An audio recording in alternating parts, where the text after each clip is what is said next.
Hey y'all, welcome to Black and Binging. Where we talk all things Black and women-led in TV and film. We're your girls, Ronnie and Joy. And on today's episode, if you're Black, you should have binged Harlem episodes 5 through 10. So we are doing our second part of Harlem, and we're also including the finale. And we are doing it with some popcorn. So I have my basic Orville popcorn today, but I love this popcorn. It's kettle corn. So in the bag, basic today. What kind of popcorn? So I think we switched roles, but we're still connected at heart. I have kettle corn as well, but it's boom pop. I told y'all I was stepping up my game. We talking about the finale is juicy. Baby, this is party size. It's a fiesta. It's a fiesta. I cannot. I love that popcorn. That's my favorite. So we finished Harlem. Just to give you guys a little recap of how episode 4 ended. We ended on a little bit of a cliffhanger with Jameson and Camille. They had just hooked up, and Camille uses Jameson's laptop and finds something on the laptop, and we didn't know what it was. At the start of episode 5, we figure out what it was. So what was on the laptop, Ronnie? This is my little drum roll. We find out, we don't know if it's like Instagram or I think it was her Instagram specifically, but we find out that Jameson was Mr. Private Eye stalking her, which I personally thought was creepy as hell. I really did. She thought it was creepy as hell. She went ballistic. She's like, this is how you knew I liked gaming, and this is how you knew I would be at Red Lobster and all this kind of. She flipped out. She did. But what are the limits in that? Because I feel like we all Instagram stalk. Like when I meet a guy or something, I want to look at their stuff and know, like, well, what do you do? How do you move? Like, what are those limits or boundaries when it comes to like Instagram stalking? So I think it's a trick answer to your question in terms of it's not appropriate to Instagram stalk at all, no matter what degree you do it, but just don't get caught. You get what I'm saying? Like he got caught red-handed. Yes, because I think any level of degree, like even if you said to some like person you were dating or even a friend or something like, oh yeah, I noticed you like X, Y, and Z. I think even if you like admit that you were stalking them, you still have to say it in like a playful, joking manner so they know it was coming from a heartfelt place and you're not creepy. Because hello, there's been how many seasons of Catfish on MTV and like cyber stalking movies? Like it's a dangerous, creepy thing. Yeah, like you. That's the creepiest shit ever. But I guess I get that completely, but do we not think Jameson came from a heartfelt place because he was doing the stalking because he's bad at dates? Was that not heartfelt? He just got caught. So if he didn't get caught, was it not heartfelt now? Was it like... I hear you. Joy likes Jameson, y'all. So she thought it was like a woe is me romantic gesture. I thought that was effort. I would deem that effort. Okay. Do you feel like a guy has ever shown effort to try to impress you the way Jameson did Camille? No. Effort only happens on TV and in movies, okay? It doesn't happen in real life. No, I'm kidding. There have been a few guys that have gone, I guess, out of their ways to like impress me and like actually do something thoughtful in the date process, but it doesn't come around often. That's why I loved that move from Jameson. I just wish he didn't get caught. So, oh, there you have it. And then I feel like the best friends were two sides of the same coin because Quinn also had a romantic fun night. This time she decided to go ahead and do the one night stand with Sean. It was a little rocky at the end because his son, Sean's son, ended up barging in, and so did his grandmother, which to me was like, okay, you got a kid. It looked like you live at home with your grandma. What's your financial situations? Because I thought strippers got bands. So like the math ain't mathing. So like, what are your non-negotiables when it comes to dating? Because afterwards, Quinn goes back home and she's like talking to Angie and she's saying how she has like a strict no kids policy. So she doesn't think that this one night stand will end up being a 2-night or 3-night stand in the future. I mean, having a kid is one of my, I guess, non-negotiables. And maybe it's not non-negotiable. I wouldn't say that. I think we're getting into the age that just might be a possibility. It's just the living with your parents kind of thing. That's a little bit weird. If you're like, if you're out here like bringing women back, like you have to disclose that. I feel like if you're living with parents, you live with kids, like I think if it's disclosed and it's communicated, that's fine. But I don't think I have many dating like boundaries or parameters. Just like, don't be an asshole, of course. If I go like how I think we talked about this on another episode, like coming to the house and it's a hot ass mess or dirty or whatever, like things like that are those things that are like non-negotiable. Because if I see how you live and you live like a pig, why would I ever get involved with that? Like, that's gross. So I think Joy has the right idea, because that means that she's open to dating multiple people to find her one. Because sometimes people's boundaries are a bit too long and unrealistic. So keep that in mind, men or women, when you're dating. True. And then moving on through the episode. So we have this really weird, awkward moment.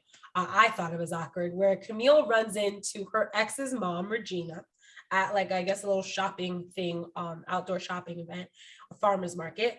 And she invites her to her going away party and says that, Ian's not going to be there, whatever. But my weird thing here is like, when you break up with someone, are you supposed to still be cool with their family? Like his mom was so excited. Hey girl, like I haven't seen you. And she's like, yeah, like, she was like, isn't that weird? And it's like, isn't it weird? Like, would you still be cool with your ex's family?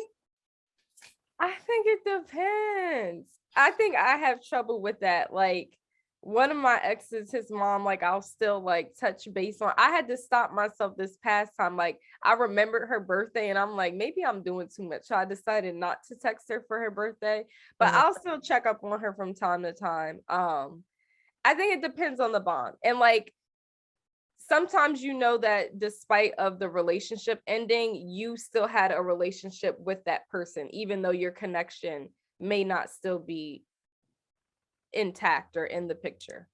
Right. And then with Ian's mom inviting Camille, she then goes back to her girls' dishes to like get their take on the whole situation. And I noticed how like Ty was super against Camille going, which I think is more of your mindset, like cut all ties.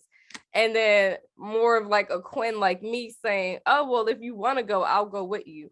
Do you have those friends that you will like tell specific situations to because you already have an idea of the answer they'll give? I definitely do. I know some friends are going to be hard on me and be like, you're wild and don't do this. And then I know other friends who are with the shits and they're like, yeah, make the toxic choice. Bad decisions is actually what we call it. I'm not going to call out which friend is my bad decision friend.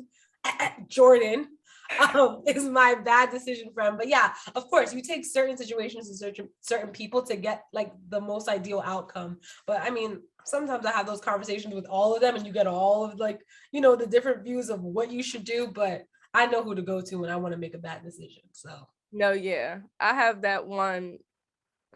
Sasha, we say clown to clown communication. We know we right here. Right. We right here with each other. And then another thing I'll do is like, if I know that all friends will agree that it's wrong or don't do it, I'll pick a friend that I know doesn't usually answer my calls. And I'll be like, okay, if they don't pick up, I'm gonna do it. That is horrible behavior. You need to be stopped. You need your phone taken away from you because that makes no sense. I can't. That is different. But I might have to adopt that. I might have to take that because I'm telling you, it works. Yeah, interesting. So after all of this, they go their separate ways after the dishing. So then Quinn and Camille decide to go to the house farewell for Ian's mom's retirement. And then we have Ty going to meet up with Anna on her date before they meet up with Angie later. And they're showing down and Ty's just in her head and thinks people are looking at her because she's dating this white woman. And I get it. She has an app for Black love, centered around Black queer love. But my whole thing was like, do people really know who Ty is? Like, was this all in her head, or do you really feel like the world is looking at Ty as, damn, sis, you a hypocrite? So when I was watching it, I just like started thinking about real life. Like, what do we think when we're looking at interracial couples? And it's like, typically I'm like, love is love. I'm not about to sit there. But then I don't know if it's a prominent Black person and they with some white girl or something, I might feel a way. I might be given a little bit of an eye. So I don't think that's completely in her head. I think she might have like overthought it a bit, like, but that's also just her guilt because again, you're a prominent figure with an app for Black queers, and here you are. It's almost hypocritical, like, Yeah. to be fair. So I don't know if it was all in her head, but it could have been. What did you think? I thought the people looking at her and like judging her was in her head, but I definitely got her standpoint of her internalizing her actions as being hypocritical. Mm-hmm. I'm not saying I'm against interracial dating, but because Black love sometimes is far and few, I like love even more, like, I'm in awe even more when I see Black love as opposed to any other type of romantic love. That's what I'll say. Fair. That's a good answer. So Ty is going through this whole moment with Anna, and she doesn't know how to basically take it. And on the other side, we have Quinn and Camille at the retirement party, which Ian's mom said Ian would not be at. And of course, as they come to the door, Ian's there. Duh, it's his mother. I don't know what she thought, but it's his mother. Like, why wouldn't he be there? Whatever. She knew. So they go in there, they have this, like awkward exchange at the door. Like, should we go in? Should we not? At that moment, I might have walked away like, oh, this is about to be awkward, but whatever. They go in, and then we have this really important, I guess, moment in terms of friendship. So Quinn, I think we mentioned before, she is a fashion designer. She has a boutique or whatever. And she ends up, with the help of Sean, gaining Mira, which is Ian's fiance, as a client to do her wedding dress. Quinn and Camille are best friends. And she said yes to designing her wedding dress. Ronnie? Sis is driving in money. I'm tossed. I'm turned. Because I know you probably thought like, oh, does this go against girl code? Was it shady? But Ty wasn't helping Quinn out. True. In that situation, I don't think it was a clear-cut answer of like, this totally breaks girl code. I think this would have been like a loophole type moment. It's not like she asked the girl to be her bridesmaid. True. Fair. I don't know. I mean, I feel like in a situation like that, like, you gotta get the bag. She's struggling, but damn, like, this is the ex I cried and cried about, and you about to make his new fiance. Like, I don't know if I could have done it. I don't know if I could have, been mature enough to get over that. But we move. So yeah. So basically that's kind of how that episode ends. We have, Camille at the end of everything. She goes back, I guess, home, and she ends up giving Jameson a chance after this, like, despite his crazy stalker ways. And that's kind of how that episode ends. So then we move on to episode 6. Episode 6 had one of my favorite terminologies. It was an interesting terminology, especially since we're in the season. They called it big nigga season. Yeah. And I literally love this whole concept and idea. It's go find you a big nigga to keep you warm during the cold season. Have you participated in big nigga season before, Ronnie? So I was trying to figure out like my own cute term for it, because I've had big nigga seasons. Like as Joy would know, like one of my exes was like big and tall. And I will say like Angie's Hunt, because it's like cuddle like and snuggly. Like I will say, like when you're cuddling with someone that is like like bigger than your actual size, it feels like a human blanket. Like you don't even need an actual like comforter. I love it. Really? And I did not know that big niggas got more love during the winter months, but it makes more sense. I mean, but I don't discriminate. I like big niggas. I've across all seasons. Okay, period. Skinny, I love short, tall, big, purple, brown. I love it. I love it. I want to participate in like big nigga season. I'm little, so I feel like everybody's like a bigger nigga than me. But I would like to actually like big and tall. Like I feel like that would just be like I always think of Shaq and hoops. That's what I think of with big nigga season. But I just loved that whole concept there. That was interesting. So moving after that, we're just touching on some things that happened in episode 6. This was an interesting moment for me. Camille gets invited to, I guess, the opening of Ian's restaurant, her ex, and she is telling Jameson about it, of course, to just be like, you know, open and candid about it, and ends up asking him to go with her to the opening to her ex's restaurant. That blew my mind.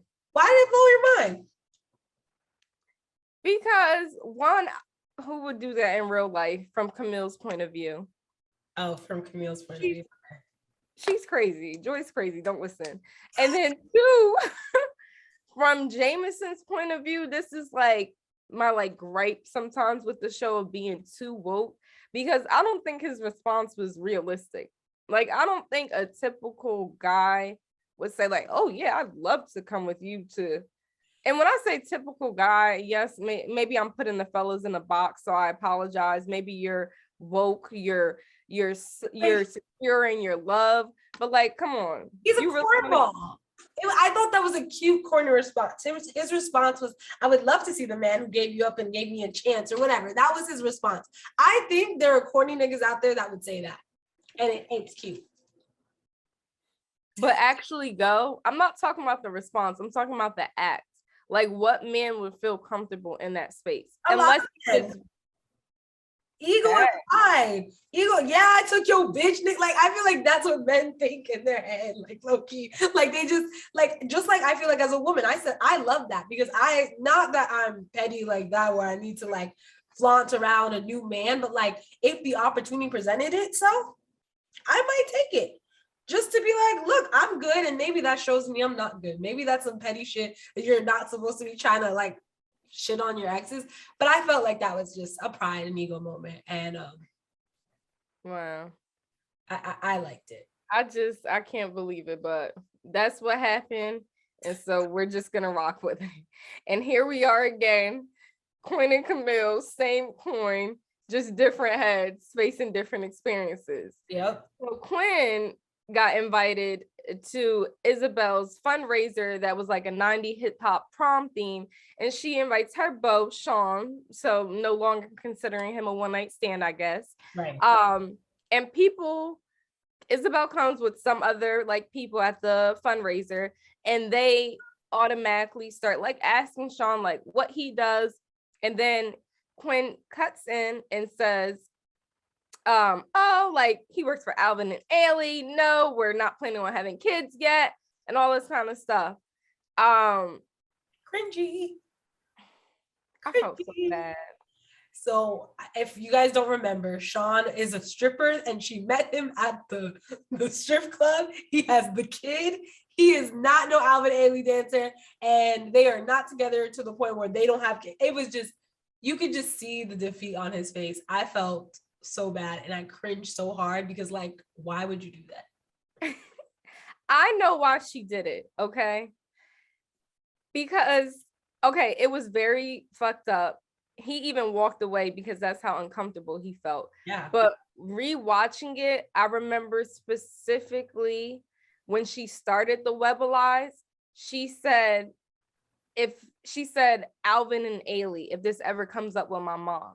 So again, we see Quinn's struggle and her always having her mom's point of view or what her mom will think in everything that she does. So I have a feeling that if those people knew nothing about her in real life, she would be like, girl, funny story. I met him while he was giving me a lap dance type of thing. I don't know. I just have that feeling. I really feel like the Alvin and Ailey thing, or like because of my mom, was a cover-up. I feel like it was a cover-up. I think she just didn't want a room of professional people. I mean, granted, I don't know if I would be comfortable enough to say, yeah, I met him at the strip club. Like, that's a little weird. But I just, if that's the case, and if you're going to have a problem with that, you shouldn't be dating that person. And especially like you totally disregard. He has a whole child. Like I know that must have hurt the most. Like it's one thing. I'm a stripper. That's not the most, I guess, professional profession, whatever.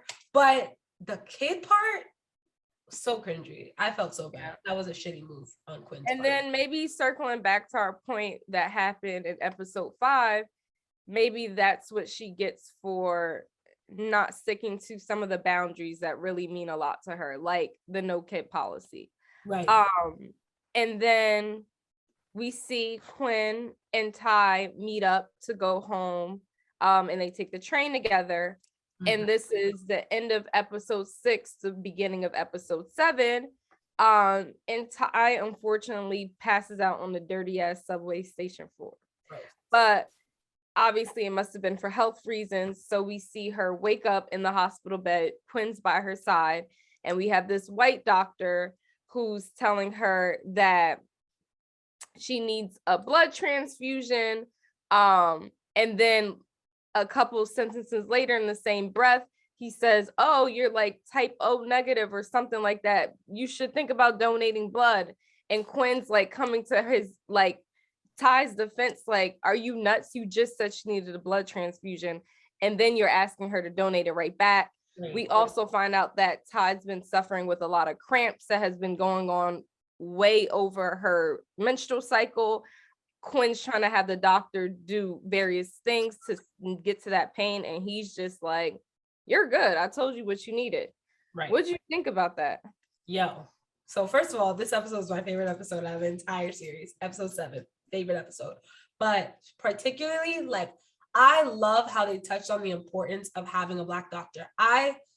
In the most recent years, you just see like white doctors just overlook a Black woman's pain. You see it in delivery rooms and all of that. And I love that they touched on this because he's just like brushing off like a serious issue and like totally disregarding the Black woman in the room. Like if you're being treated by another Black woman, they're going to take care of you because we take care of our own, you know? So I love that they actually touched on Black health and making it a priority to, you know, have physicians that care about you, because this doctor is being a total asshole. A total asshole. And the donation part, like, I think that's just like this view that the world has on the Black woman specifically, that we're these, we give, and we're just like these, I don't know, like hamsters running in a wheel, and we just have to like, everything has to keep going because of us. If I need a blood transfusion, why would I also donate my own blood? What do I look like, a machine? Yeah, like that was the most inconsiderate shit. But I love that they touched on this. It's an important conversation. Absolutely. So another interesting thing that happened, so we go on, you know, Ty's in the hospital with Quinn. They don't tell the rest of the friend group. I think Camille is sitting, you know Camille, my girl Camille. She's sitting in the bed and she gets a text to her phone from Ian. And it says, are we making a mistake? The typical ex question. This man is soon to be married and he's texting his ex, are we making a mistake? Have you ever right? Have you received a text like that, or have you sent a text like that? I don't think it was a text, but it's definitely like, let's meet up, and then it would be that question in person type of thing. Like I've definitely had the question asked, or probably I've definitely asked the question too. Really? Both. Yeah, both. You? No. I don't think I've ever. No, I don't question things. I say what's meant to be will be, and it'll come back to me. So I don't do any extra work in between time to like make something work again. I'll be like, all right, the universe will put us back together if that's what they want for us. Well, I don't know if that's what Camille was thinking, but she was struggling with responding. So she just never did. Yeah, she did. And she went back to sleep, and then it was the next day, and we saw that Angie was at rehearsal for the Get Out the musical, and we had one of her cast members who is white. And she was doing her scene, and I think tripped over something or stumbled over a line, and she just said this set is ghetto, like this script is ghetto. ghetto. This whole production is ghetto. And Angie was like, what do you mean by that? I love that line. What do you mean by that? Like, that made me so uncomfortable, because why do white people, first of all, if we look up the definition of ghetto, it don't even make sense in the context that people use it. A ghetto is a neighborhood. It's not a freaking, this is ghetto. And what do you mean by that? Like, I loved when she asked her that. And it was just like, basically they get into this whole argument on set, and she's like, you're being, she didn't even say that. She was just like, you're being, did she call her racist? I don't think she just called her out on her shit. Yeah. Called her racist? I'm pretty sure. I thought it was just, she called her out and she's like, are you calling me a racist? And like, then Andrew was like, basically like, if the shoe fucking fits, bitch, like, which I felt so hard to like the core. Like, white people are so scared to be called racist, but then don't do the work to just not be in these situations where you're using microaggressions around, you're literally working on Get Out musical. That's a whole minority cast. Have some fucking class. Yeah, absolutely. And then that also, like, to your point of like, even in the space she's doing it is Get Out the musical, and you would think that, okay, if she's a part of this Broadway show, she must be woke, she must have some sense, she must be aware of white privilege versus what certain things that people of color don't have. But to me, that was a prime example of like, some white people will literally like wear cornrows or wear different garments or say different things and have no idea where it derives from. Exactly. So unfortunately, that's how that ended, and we kind of see that play out further in the episode. But someone who is woke and knows a lot about history and culture is Dr. Pruitt. Dr. Pruitt, I have mixed feelings about Dr. Pruitt, but I think my mixed feelings come from my attack on Camille's character, and I'm not afraid to admit that. Okay, so we have this moment. This was a really like deep moment. Camille's like staying up all night trying to get her documents together because she's trying to get the associate professor's position under Dr. Pruitt, and the white professor who was in Dr. Pruitt's place before had promised her this role. And she wants to still secure her spot. So she's like, let me get my things together. Let me take them to Dr. Pruitt. She goes and does that, drops all her stuff off. And she's like, oh my God, like, and Dr. Pruitt was just like, girl, like, I'm not endorsing you for this position. I'm not about to take a chance on you. This is why I don't feel like you proved yourself. Like, she ripped her to shreds, right? I think people in that moment were supposed to feel bad for Camille, but I felt Dr. Pruitt low key. Like, I think Camille is super talented and she's super smart. She has the social media presence. She really believes in anthropology and everything that she does. However, she's been unprofessional this whole time. She misses meetings with Dr. Pruitt. She just assumes that she's going to get things because she's a Black woman and she's working under a Black woman. I don't think she did enough to prove it. And I felt Dr. Pruitt on that. But it's a hard pill to swallow because the way she delivered it to her, it was so mean and nasty. And you would think that Black women like would lift each other up. She did not do that. But I think sometimes we need that hard gut punch so that we can go be better. It's tough love. And I think Camille needed that. Yeah, absolutely. I don't think she saw it as that, but hopefully she will. I think she just thought Dr. Pruitt is like a bitch, to put it plain and simple. Basically. I actually love her character. I love Whoopi Goldberg in that role. I think it's hilarious. Yeah. It's just funny because she'll just be dry, like, do you want to know why? Right. Yeah, like, then she was like, anything else? Like at the end, I was like, oh, my heart, that shit hurt my feelings. I felt bad for her. She cried, I felt really bad for her in that moment, but sometimes you need to hear that and hope that inspires you to be better. Okay, so after Dr. Pruitt was just being a total bitch, we then transitioned over to seeing Angie back on her set after her altercation with her white cast member. And her Black director is telling her she needs to apologize and make things right because her white cast member does not want to come back to the set.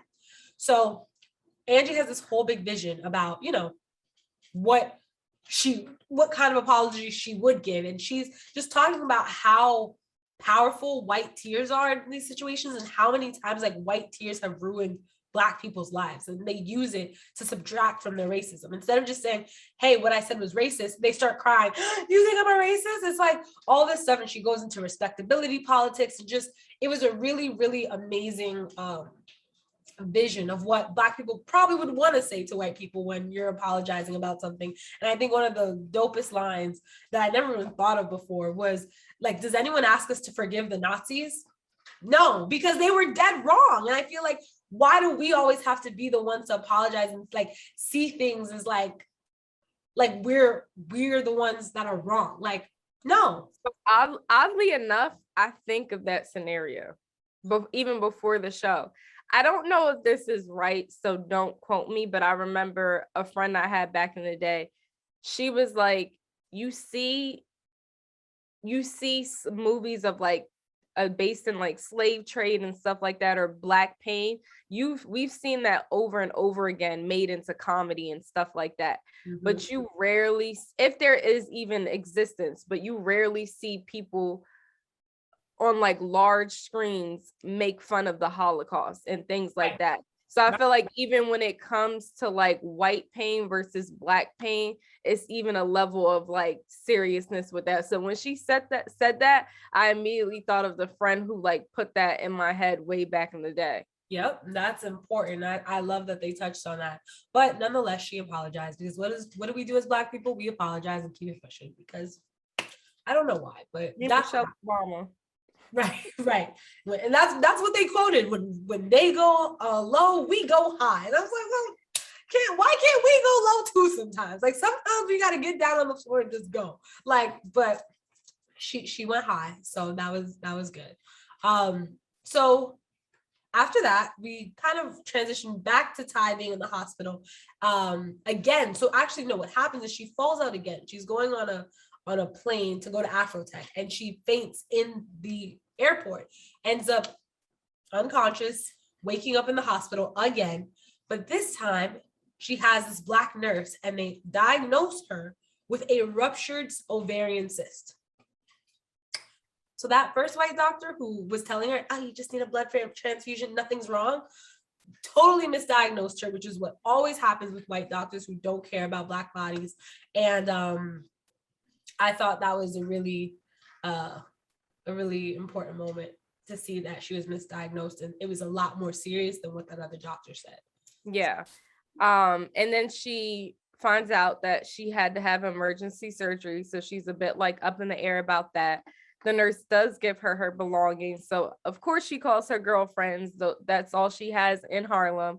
Yeah. And they all hurry to her side, and they have this like vulnerable moment where they're just like crying and apologizing for different flaws they have within each other and their relationships as girlfriends. And Joy thought it was such a cute moment. I did. I thought it was so cheesy. I love seeing like Black women vulnerable and sad, and like, because I feel like they always depict us as like these superhumans, we're always strong and we don't cry. But it was just nice to see them all having a moment where there's like, our lives are falling to shit, and that's okay. Like, we're here for each other. So I liked that moment. Yeah. I think the moment was there. I just didn't love the acting for that scene. Like, it felt a bit like Ty, every time she fell, that took me out. She's like, oh shit, here it goes again. Yeah, okay, fair. Like, they need to make that into a meme. I don't know. It was just instant. But as they're having this moment, it's interrupted by her new doctor. And he kind of comes in and lets her know that she has a fibroid problem, which is something that I love that they brought up, because so many women of color have fibroid issues. So definitely something for all of us to get checked in once we are around that age range. But he made a statement about, would you just want to remove your uterus? Because I'm assuming that you don't want to have children based off of her like more masculine appearance, which was like, eek. Like, damn, you went there, doc. Right. Like, I don't want to mispronoun anyone. Yeah, you already kind of did. That was rude and uncalled for, sir. rude and uncalled for. But one thing the doctor did do was he dropped the bomb that no one was expecting. Sure did. So when Ty had passed out, they had to call somebody because she was unconscious, and they ended up calling Ty's husband. Yeah, gay Ty. You heard that right. Lesbian Ty has a husband that was on file. So that's how that episode ends. So episode 8, which was my least favorite episode of the season, but this episode gives a lot of context on like each of the characters' backstories. So it runs back 5 years, and we get to learn about each of the characters. Ronnie, I'll let you run through those backstories. It starts off with our girl Ty. She's one of my faves. Okay. And I think these definitely were, like Joy mentioned, like character development backstories. Yeah. And so we see that Ty used to work in a tech firm. She wasn't listened to by all of the white men that worked in her firm. And that's kind of what inspired her to start her queer love app for Black females. And then we also see that she was in a relationship with someone named Melissa, and they were getting ready to take the next step to move in together. And so Ty was even married even back then, y'all. And because she was taking this next step with Melissa, she decided to tell Melissa, hey, just to let you know, I got a husband back in Georgia or wherever she lived. And she did not take that well at all. So I really truly think that Ty was reluctant on ever telling her friends because of the reaction that she got from Melissa. Right. Has someone ever like told you something that they meant for it to like smooth things over, have like an open, honest slate, and you were like, now I want nothing to do with you? Should have kept it a secret.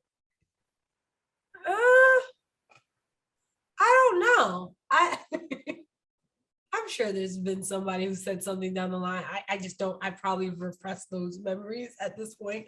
But yeah, I think. I mean, if someone dropped something that crazy on me at that point of our lives, like I probably would need to take a step back too. I just think the timing was off. But I don't know if that ever like actually happened to me. Has it happened to you? It didn't backfire on them, but I should have known that. It was like, okay, that should have been my warning. Like how Melissa saw that as a red flag and was like, you could easily do that to me. Yeah. I didn't really take it as such, but I should have, when they appeared to just be like open and honest. Right. And right. And then speaking of timing, we have Angie, who is in her prime of her life right now. She is an artist signed to a record label, and we see she is dripped down in designer, and she is just mad as hell that they ain't playing her music on Power 105.1. Right. And so she goes to the record label and unfortunately finds out that there's been a merger. Her department has been cut, and they've only kept select artists, and Sis ain't one of them. And I just thought that was a great teaching moment, because I feel like there's so many Black people that are in the music industry, and you always hear about these industry schemes, and we have a lot of favorite artists who have like made it a point to stay independent. She wanted to be like the dark-skinned Beyonce and be like empowerment for the dark-skinned girls. But I think it was a teachable moment of like representation matters, teachable moment that we all need to get our money management and be financially aware of things, because she essentially went broke, and now that's why we know why she lives with Quinn. Right. And speaking of our girl Quinn, she is button down blazer, pencil skirt, working at JP Morgan, girl. Damn. She has a boyfriend, and her mom is super proud of her, is hoping that becomes her son-in-law, loves that her daughter is a VP and thinks she'll be even higher in leadership. But then Quinn has this moment where she wants to quit, and she actually does, without having anything else lined up. And her mom has like this really raw conversation with her that I personally took as too intense, and I want to know your thoughts. She basically was like, the reason why I was so proud of you at JP Morgan is because I know what it's like as a female to live off of a man's finances, and I never wanted to see you as such. But now that you want to quit, our relationship is, I can guarantee you, will be strained because you'll have to come back to me for money. Right.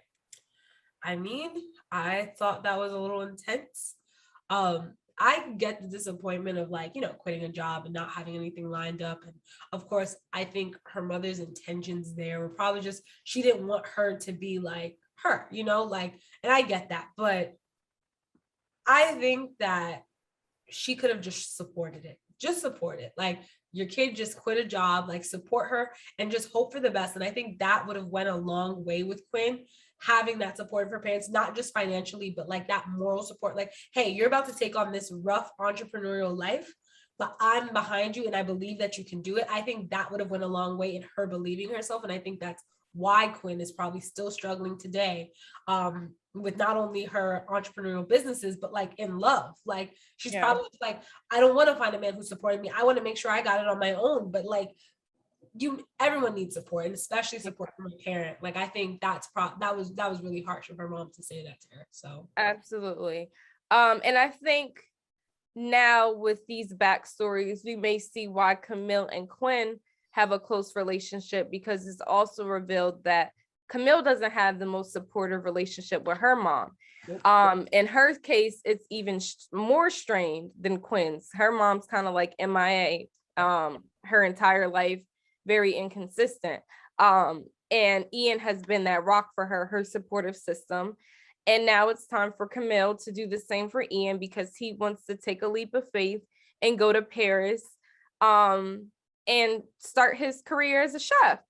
And you see them getting ready for the trip, saying their goodbyes to everyone in Harlem. And then there's a hiccup at the airport where Ian's passport is about to expire, so he needs a visa. And so they have to catch the next flight. And then the day they catch the next flight and they're about to get in the cab, Camille stops and basically says, I can't do this. I need to follow my dreams. I can't chase you around Paris. I need to go for what I want, which is to get tenure, and be a tenure professor. And that was just the heart of it. And we see now why a lot of the characters are the way they are. But let's dive into Camille. Let's dive into her right here, right now. Because I feel like this whole time that they have been saying that Camille, like, they made it seem like Ian was the bad guy and she chose her career over the man. Let's just put that out there. I'm just going to put that out there. I feel like she essentially broke her own heart because he was willing to take the leap of faith and take her with her. She sat there and said, no, I don't want to do this. It wasn't the other way around. I just want us to note that she broke her own heart. We can move on to the next episode. Unless you have something to say about good old Camille. You know I do, because you be coming hard for her. I sure do. I think she did the brave but necessary decision. Really? And I might leave it like that, because you even said it earlier to some other point we were talking about. What's meant to be will be. Fair. Okay. When it was, are we making a mistake? You said what's meant to be will be. So apply it to this. He wants to be a chef. You go do that. I'm going to get this tenure. And if we're meant to be, we'll be. And you kind of see, as soon as he came back in town, now they back kissing, sneaking. Let me just say, I hope Camille get her tenure in season 2, because sis done went through all that. He went to Paris, did his chef shit, come back, and she still don't got tenure. So I don't fucking know. I mean, I don't know. But I'm gonna let Camille rock. I'm gonna just leave it at that. Next episode. So we start off episode 9 with the girls going to support Angie's Get Out the Musical dress rehearsal. So this is the first time they get to see the musical all the way through, and they hate it, and they lie to Angie and tell her they love it. They literally sit there like, oh my god, girl, you're so good, and like even Quinn's like, oh my god, an Emmy is coming your way, and they was like, girl, you took it too far. Now you know damn well they were being super harsh on the Get Out musical. I personally love the Get Out musical. It's my favorite part of the show. I like musicals. But all right, so do you create white lies to keep your friends happy and like to not hurt their feelings, or do you keep it 100 even if it's gonna hurt their feelings like all the time? Like, what's your go-to? No, I keep it 100 all the time.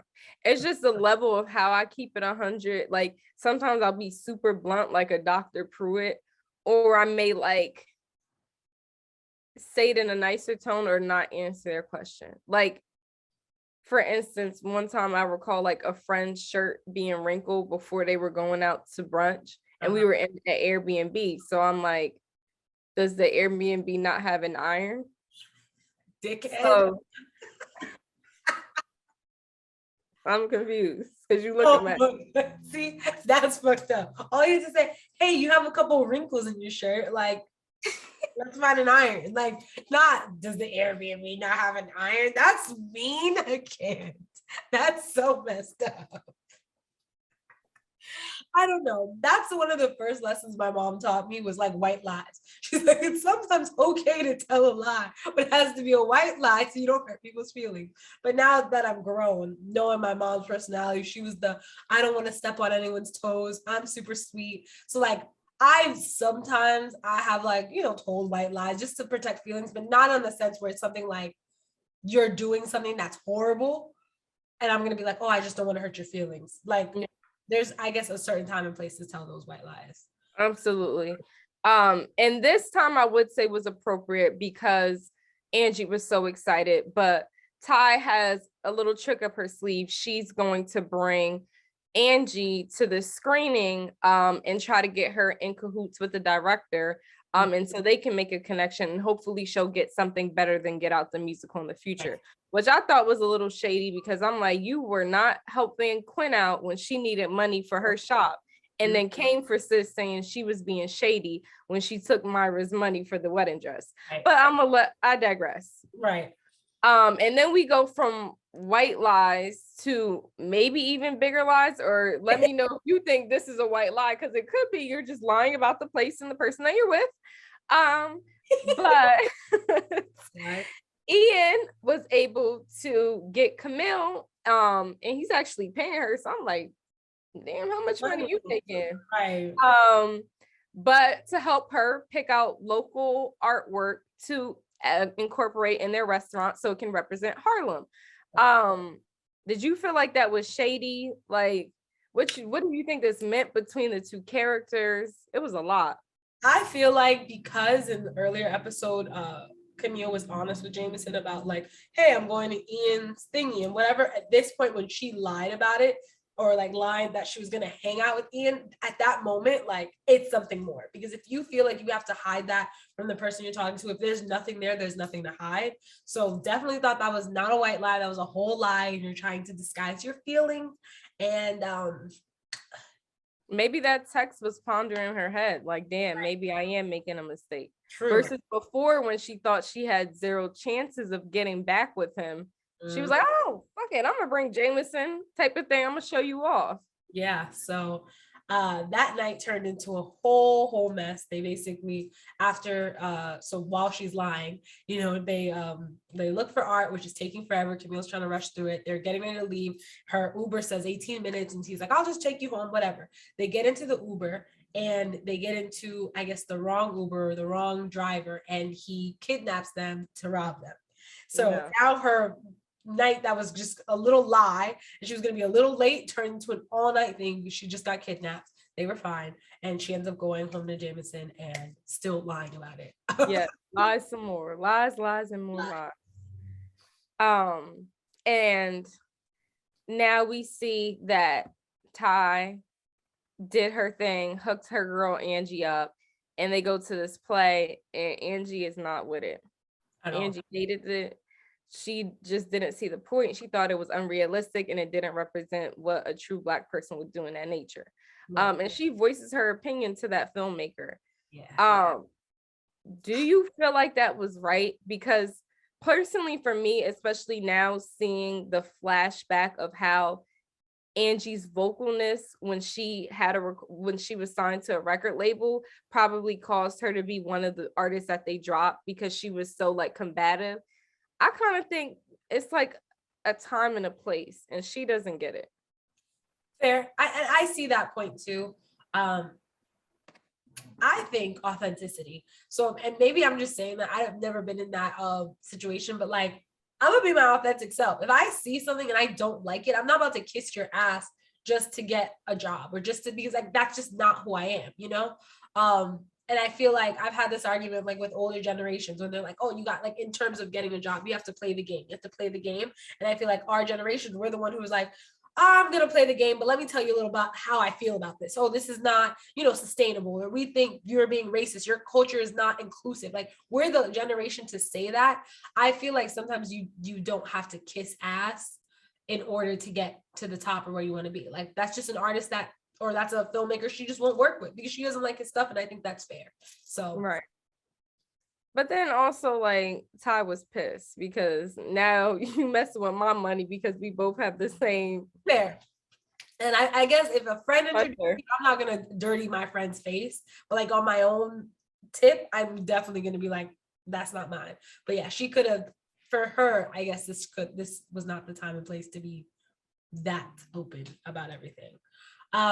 So we fast forward, and then we see a little bit of Quinn's story in this episode where she is playing the step baby mama girlfriend. I don't know what to call her there because she's basically agreeing to take care of Sean's son for the day while he does, I don't know what he went to do, but she's babysitting. She thinks in her mind that it's going to get her cool points. I think that's a lot of responsibility. Would you, if you were dating a man with a kid, would you babysit? Let me stop you right there. Yeah, reverse. Because that shit ain't never happening. Oh, not her being discriminatory over men with kids. Boundaries, honey, boundaries. So I can't even process that. It doesn't. It was gonna give you points. Kids doesn't go through this ear. It's blocked. Oh, you got a kid? Oh, damn, that's messed up. Sorry. You that's messed up. You probably don't even remember your hypothetical question anymore, but it's okay. It is okay because Quinn finds out that Isabella is at the bowling alley. So she's like, oh, let me stop by, see my friend, and I can take this kid bowling and he can have some fun knocking down some pins. So they had their moment where Isabella's like, look, I grew up with all boys, the only girl in the household, like let him play, do his thing, giving her advice. And they're also having a moment, and Isabella confesses to Quinn that she was actually there because she got stood up on a date, and she did a white lie in the beginning too. It's lies all over this episode. Lying. But she finally does admit the truth, and Quinn's shocked because it's like, oh my gosh, you're gorgeous. Like, what guy would stand you up? And she's like, guy, I'm lesbian, I'm gay. And Quinn hits her with, oh my gosh, I didn't know. Like, I have a gay best friend. Oh my and God. They look at each other like, Cringy. Did you really just say that? Cringy. But I knew it. Right. And I could tell that they had a moment even back in earlier episodes when she was helping her find a nice outfit for the fundraiser. And so things get a little steamy. They have a moment there, playing the game and trying to get a prize. What are those things called? Out of the little like the plushy teddy bears out of the arcade thing. They're having a moment and they finally get one and they look into each other's eyes and they're just having a moment, and then her boyfriend's kid comes up and is like, ew. Because they were about to kiss. They were about to kiss. He was like, what did he say? Yuck? He said something like that. I was like, yikes, that's so cringy. But it was almost like cringy, but also I felt like Quinn had to be like, oh wait, I'm straight. Like, right, she was like, am I about to kiss a girl? Like, yeah, she had a moment, but it was kind of cute. I was kind of here for it. Yeah. And I think that moment showed how women sometimes are always on the path of looking for love. No matter who you love, we're looking for love. And that's how episode 10 opens up, with Camille's narration of us being taught about the fairy tale, but in this modern day and age, we've gone on different paths and looked for different things to fulfill us, like friendships, careers, Yep. different passion projects. And I know we both love this, and that really struck out to me because it reminded me of some traditions that I want to break. Hopefully, God willing, if I'm blessed with like beautiful, healthy baby girls, and letting them know their worth. And even though I'm like fiend for a good Disney princess movie, I don't think I'm gonna allow my daughter to grow up at least watching the typical ones. Like if she watches a Disney princess movie, it's gonna be like Brave, where she's like a fighter. It's not gonna be Cinderella or Sleeping Beauty waiting desperately for a prince. I'm not breaking that tradition. I'm a Disney princess. Save me. I need the kiss of the prince in order to live. I live for stuff like that. I want my girls to live for stuff like that. I feel like I totally get it. We shouldn't be out here chasing these unrealistic fairy tales. But I guess deep down in the back of my mind, like I believe they're still true. I feel like you can still have this fairy tale where this guy comes and sweeps you off your feet and like rescues you. Like I feel like that's still very, very much feasible, and that's why I wouldn't want to give up that fairy tale ideal. And you can still be a strong woman and still believe in fairy tales. You definitely can, and it definitely is feasible. I just think later in life, because that's where I think the disconnect comes in. Because during the young, and we can agree to disagree, but during the young years when we're watching these Disney princess movies, there isn't the male Disney prince movie. They need to watch. They're watching Cars, they're watching Power Rangers, and it has nothing. They're growing up things. It has love nowhere in it. So that's why there's a disconnect when there is the dating stages, and they're a little bit slower with not knowing how to romance a woman. Well, we need to create some more romanticizing movies for boys, and we need to show them the princess movies and show them this is how you be a prince. This is how you take care of a woman. And I think we can solve it there. And Joy will create that. I will create that. I'm working. Let me write that down in my notebook. That's next. Right. And then speaking of prince, we have an African prince, because he's introduced to us as Dr. Pruitt's pick for the tenure position. Right. And Camille is not here for it, because here, I think to your point, here goes her laziness again. She admits to Jameson when she's like having her heart to heart, like it almost would have been an easier pill for me to swallow if Dr. Pruitt picked somebody that was white. Yep. I'm like, damn. So that means you was just doing a shitty job. Exactly. Period. I saw that too, and I was like, yep, sis. Because it wasn't, she didn't want a white. She's a coon, but she wasn't all the way a coon. She just picked someone who was really qualified. Like they just go beat it too. Right, yeah. He had the most African name. I was like, okay, Dr. Pruitt. And I love how they incorporated Harlem in that episode, because they like did a slight mention of Melba's, that Melba's catered the food. I was like, okay. Yep, I love that. The show. Yes. And then so now Camille's upset, and she's kind of like, I have no idea what I'm doing. Like my hands are tied. And Jameson brings up the idea to come with him to where he'll be teaching and do either a long distance relationship for the time being until he can get her a job at that university. And she's kind of like, why does every man I like end up trying to get me to move away from my borough, my Harlem? I don't know why, but I was trying to figure out like why they threw that in there again, like someone else getting her to move. I mean, and maybe they were just touching on like the gentrification of just New York, and people just always leave in New York because it's so expensive, all of that stuff. But I found that interesting too. Like, yeah, he wanted her to move to Chicago, I think it was. But what are your thoughts on long distance relationships? Do they work? Have you been in a long distance relationship? I'm not going back. Okay. It's not for me. Some people make it work. Could you make it work? I did it for one point. It's not exactly for me. I feel like if you travel, I feel like, I don't know. I think I have issues. I gotta go to a therapist because I feel like I ideally wouldn't be opposed to long distance relationships, but I think I'm like low-key scared of commitment. So I like the long distance because it makes it a little less real. Right. Which is psychotic, right?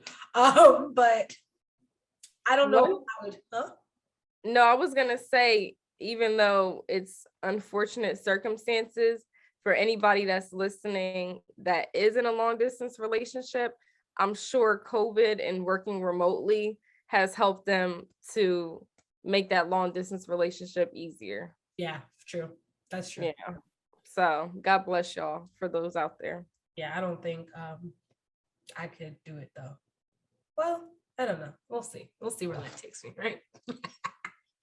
Okay, so moving on, we have this moment. So we see Angie again. I don't know if we touched on this earlier. We might have to run it back. So we have this moment with Angie. She's on set with her castmate, who she happens to be hooking up with, and they're actually hooking up in the bed, like the set bed, which is just so cringy and nasty, but whatever.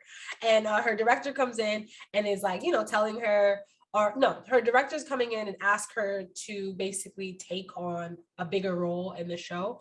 And I thought that was a really cool moment for Angie because she was just talking about like with her castmate, how like in life you have this moment where you're imagining more for yourself and more for your career, but you forget to like be grateful for where you are and where you came from. And I thought that was just real in terms of just life, especially as an artist, but like in life in general, that sometimes we're too hard on ourselves trying to chase what we want. We're not like, okay, look at where we are and all these things we've done. So I just thought that was a great moment. I think we have to touch on this for sure, is the castmate that Angie is hooking up with is actually a bisexual Black man.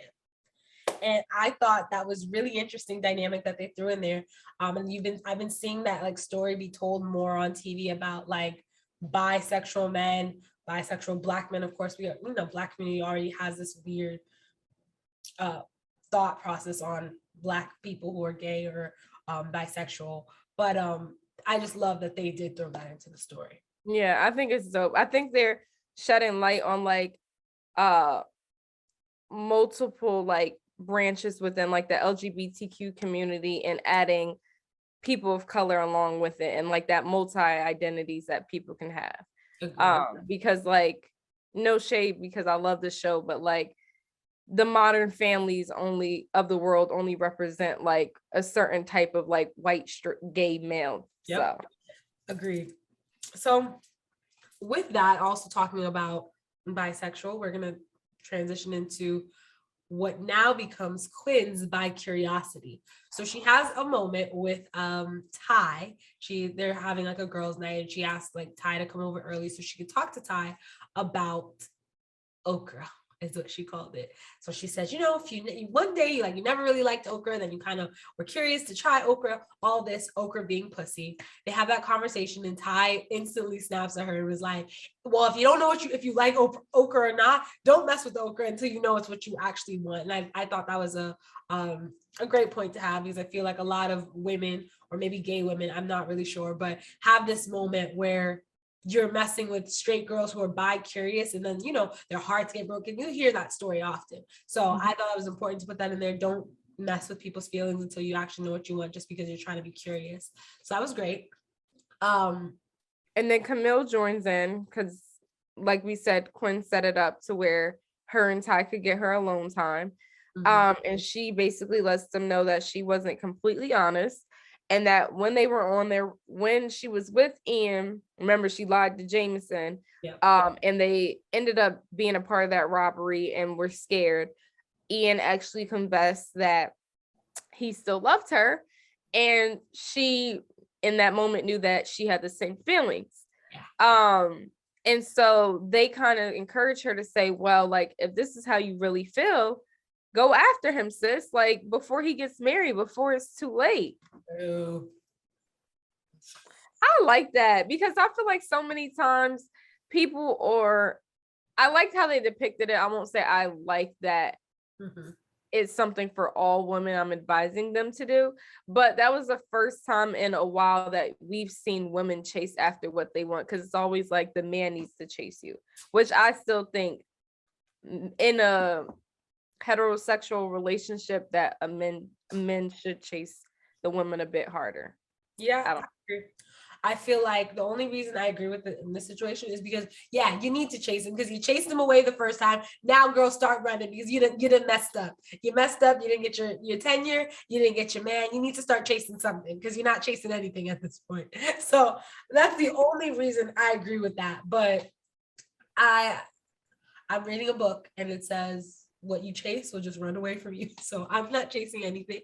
So moving on through the episode, all the girls, I think they go out one night and they get drunk together. You know, they're just having a night where they need to relax and just let loose because it's a lot going on. It's just everybody's life is just in shambles right now. Everybody's Ty is in this trying to get out of this, get divorced from her husband. Angie is did we disclose that? Yeah, we didn't. Angie basically loses her main role in the play. She actually loses the whole play after trying to be extra and write Jordan Peele and give him notes on something. He basically canceled the whole play, said it was copyright infringement and they can't do the play. So she going through it, Camille going through it because she loves her ex and he's about to get married, and Quinn's going through it because she's in love with a girl and she don't know what the hell to do about it. So they all go and get drunk, and I love this moment because it's just Black women letting loose and they're just encouraging each other drunk, like, oh my God, you're a bad bitch and we got to empower each other. I just thought that moment was like really dope. Right. But then here go Quinn and Camille taking it a step further. That double-sided coin, I'm telling you. Yep. Dumb and Dumber. They go on a drunk spree. Yes, they do. This was sober thoughts, drunken words or actions. Yes. Because then we see Quinn giving Camille inspo like, hey, I could have chased JP Morgan Chase back in the day. If Dr. Pruitt is not giving you what you want, go for it. She rings that woman's brownstone doorbell in the middle of the night and quits Camille in front of Dr. Pruitt and letting her know too, I don't have anything lined up. I just feel I deserve that tenure. You didn't give it to me, so peace. I'm leaving. And then now it's Quinn's turn to fulfill her portion of the dare, and she steps into Isabella's campaign office in front of her campaign workers and basically tells her, I'm curious in your okra. And Isabella, I loved her response because she's like, okay, this may be new to you and you probably didn't know how to take it. And I still like you and I'm willing to like see where this goes. But let's be clear, I didn't offer you any okra, honey. Exactly. Where the okra yet? I did not offer you any okra. Like, girl. And that was a cute moment. And Quinn was like, fair enough. Can I take you out on a date too? Potentially see if I want that okra boiled or fried. Okay. By the way, I love fried okra. Have I had fried okra? I don't think I've had it fried. I like it sauteed though. I've made okra. I ate all of it. They say you're not supposed to eat too much of that, but I was fucking that okra up. Like really? I was eating it for like I'm always embarrassed to tell people I like okra because I feel like it's like, ooh. It's slimy. Like I feel like I get that response from people, but I love it. I like okra too. I don't care. Okay. So boom. After all this happens, Quinn and Camille are back in the taxi and Quinn realizes, oh snap, I have to drop off Mira's wedding dress to the venue tonight for her wedding tomorrow. So Camille's like, oh, like she's like, Quinn's like, let's call it a night. Camille's like, no, let's go. Like, I'm fine. We can do this. Like, come on, let's just go. So they go and right, just lying. She just dumb. Let's drop the dress off. They go to the venue, drop off the dress. Quinn's like, just stay in the car. I'll be right back. I'm just gonna give it to her and go. You know, Camille, stay in the car. She walked her ass in that venue, drunk as hell, looking around. And while she's in there, she walks into like, I guess the actual ballroom, and she has this vision of the wedding scene, and it's her and Ian getting married. This kind of made my little heart hurt. I'm not gonna lie. This was the one moment I kind of felt for Camille, because she just envisioned her perfect wedding. You see all her girls standing there, and she's this beautiful bride, and they're dancing, and it was kind of sad, like, because like you've never been. This was when I wasn't with it. I'm like, what? We're always the opposite. We're never on the same page. You've never been in a situation where you're like, damn, this could have been what me and my ex could have been on. Like, but no. to your point, I think She put this on herself. That's her, like I'm not gonna say I'm not knocking her for envisioning that, but she put that on herself. Yeah. And one thing that we touched on, like when they were about to go to Paris and she decided not to go, we saw in the taxi cab when Ian left to head to the airport, he was actually going to propose to Camille. So that could have been her. So I didn't feel any empathy for her. And I know, do you think that Camille would have went to Paris if she knew that he was going to propose, now that we see the flashback and all? Hell yeah. Hell yeah. That's what I'm saying. Yeah, she would have chased that man wherever he wanted to go just for a fucking ring. Clearly. She would have been, I'll figure it out. Tenure, I don't need that. I got my husband. Like, and I feel like that's a lot of women though. Like, I feel like sometimes we want the love over the career. Like, if we knew it was guaranteed, I think we'd go for it. Like, and I feel like love is important. That's something you should chase. Companionship, you should chase a forever partner, like want that in your life. I think if she would have known it was guaranteed, she definitely wouldn't have made that choice. Yeah, but absolutely. So after she starts envisioning, having her vision, she's like running out to go back to the car, and of course she runs into freaking Ian. Duh, no shit. It's his wedding reception. Right. So she runs into Ian. They have this like exchange. This weird, she's drunk and she's holding a wedding sign. Like she grabbed the sign off of the freaking wall. I don't know. She's a weirdo. And she basically professes her heart and her love to him again. Like, hey, the other night when we got kidnapped, you told me you were still in love with me, and I still love you too. And she professes her heart again. Like I said in the last episode, don't ever fucking pour your heart out to a man before he pour it out to you. This is dumb, but she does it again. Okay, it's just, we just know that's how Camille gets down. And what does Ian do? He snaps at her. Like, why the hell are you telling me this the night before my wedding? Didn't you just profess your love to me like 2 days ago? Now it's I'm a problem for telling you this? Whatever. That was a front though, because then they ended up smooching and kissing, and Mira walks out and sees it. And that's how we end season 1 of Harlem. Literally, that's how they ended it. I was pissed. You want to know why I was pissed? Why? Not that it wasn't a good series, but if they don't make a season 2, I'm writing a letter to somebody. Oh yeah. Oh hell yeah. Megan Good. You ain't leaving me on that cliffhanger. Because Mira was looking from up above. I need to know if sis stood there and just dipped off. I need to know if she came booking down them steps and said, what do you say though? Like, what do you say in that moment? Like, you just cry. Like, I'm not about to fight for a nigga who I see is like kissing his ex, like, and y'all just professed your love to each other. Like, you think she heard that too? I think she heard most of it. I think she heard it. That's break my heart into pieces. This is my last resort. Like, come on, like that would have just been over for me.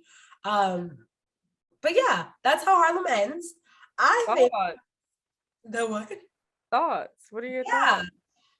I hope they do a season 2 too. I think if they do a season 2, Camille and Ian are gonna have the worst time together. They're gonna just, it's gonna be a roller coaster of emotions, and they're just not gonna be happy. I just think that's what's gonna happen. Camille's not accountable. Ian got his life together. I think it's just gonna be rocky. That's just my prediction. But overall, I liked seeing Black women navigate all these different aspects of life. That was my favorite thing. I didn't really fall in love with any of the characters. I think at the end, I really liked Quinn's story the most, or it's between Quinn and Angie.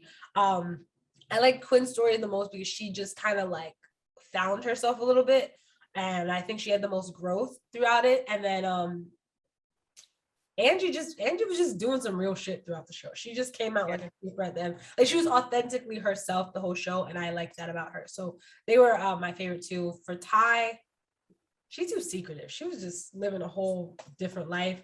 I didn't like that. And y'all know how I feel about Camille. Camille just is not my girl. She did this to herself. I don't think she deserves to be with Ian. I don't think she deserves to break up that happy man's wedding. She needs to go focus on herself because she still don't got tenure. That's how I feel about Camille.